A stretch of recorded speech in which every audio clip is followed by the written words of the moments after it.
ایک خوریز سازش۔ قریش کو ناکامیوں پر ناکامیاں ہو رہی تھی مگر وہ اپنی حرکتوں سے باز نہ آتے تھے۔ مدینے سے جو خبریں ان کے پاس آئی انہیں سن سن کر وہ آگ بگولا ہو جاتے، جھنجھلاتے، دانت پیستے، ہونٹ چباتے اور مسلمانوں کو گالیاں دیتے۔ کمینہ فطرت لوگوں سے جب کچھ بن نہیں آتا تو وہ اسی قسم کے اوچھے ہتھیاروں پر اتر آتے ہیں۔ کفار قریش کو کسی طرح چین نہ آتا تھا، وہ اسی ادیڑ بن میں لگے رہتے کہ حضرت محمد صلی اللہ علیہ وسلم اور آپ صلی اللہ علیہ وسلم کے ساتھیوں کو کس عنوان سے ستایا جائے۔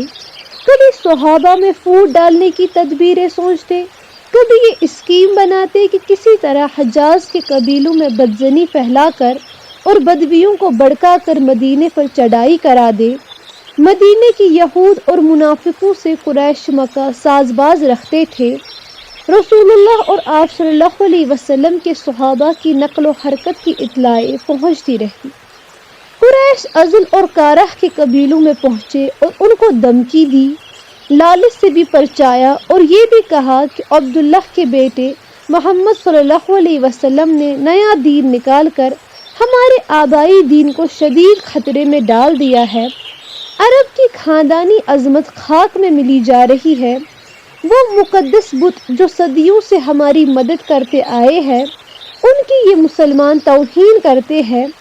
اگر اس فتنے کو نہ روکا گیا تو سارا عرب ایک دن محمد صلی اللہ علیہ وسلم کے قدموں پر ہوگا، اور جانتے ہو اس وقت عرب کی کیا حالت ہوگی؟ ایک زبان سے بھی لات و خبل کی جے نہ نکلے گی۔ غریب اور فاقہ کش مسلمان شیوخ قریش کی برابری کریں گے۔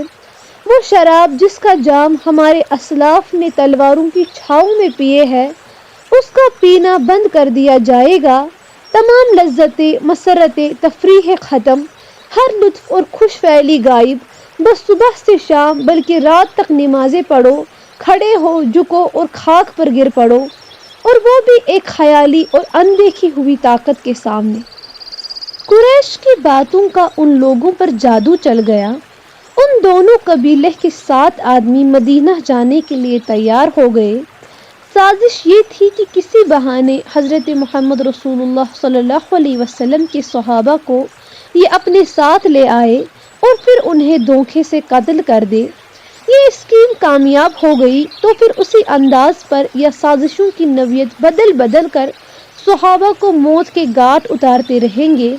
اسی طرح ایک تو ان لوگوں کی تعداد کم ہوتی جائے گی، دوسرا فائدہ یہ ہے کہ دوسرے قبیلوں کے آدمی جب یہ خبر سنیں گے کہ عرب میں ایک ایسی جماعت پیدا ہو گئی ہے جو مسلمانوں کو قتل کر دیا کرتی ہے تو پھر اسلام کی طرف ان کا میلان اور طبیعت کا جھکاؤ عملی صورت اختیار نہ کر سکے گا۔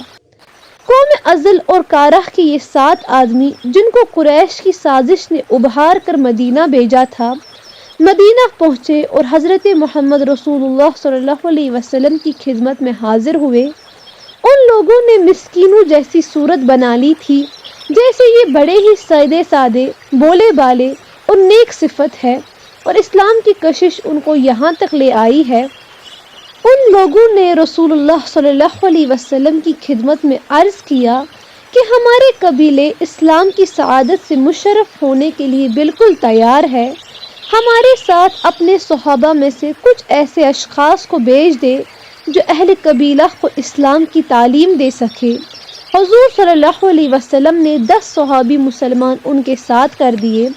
عاصم بن ثابت مبلغین اسلام کے اس مقدس گروہ کے سردار اور معلمین کی اس جماعت کے امیر تھے۔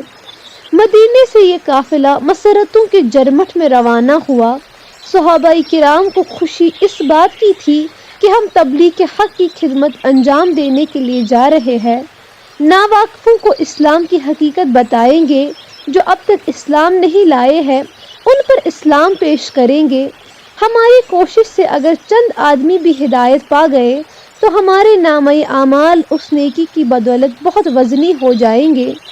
قبول حق بہت بڑی سعادت اور انسانیت کی سب سے بڑی خدمت ہے۔ اس دنیا میں ایک آدمی دوسرے آدمی کے ساتھ جو سب سے بڑی بلائی اور نیکی کر سکتا ہے وہ یہی ہے کہ اس کی سعی سے گمراہی ہدایت سے بدل جائے۔ کوئی شک نہیں کہ بھوکے کو کھانا کھلانا، ننگے کا بدن ڈھانکنا اور مظلوموں کی فریاد کو پہنچنا بھی انسانیت کی خدمت ہے، مگر یہ بلائی ان تمام نیکیوں سے بڑھ کر ہے کہ کسی کی سعی و اثر سے کوئی گمراہ ہدایت پا جائے۔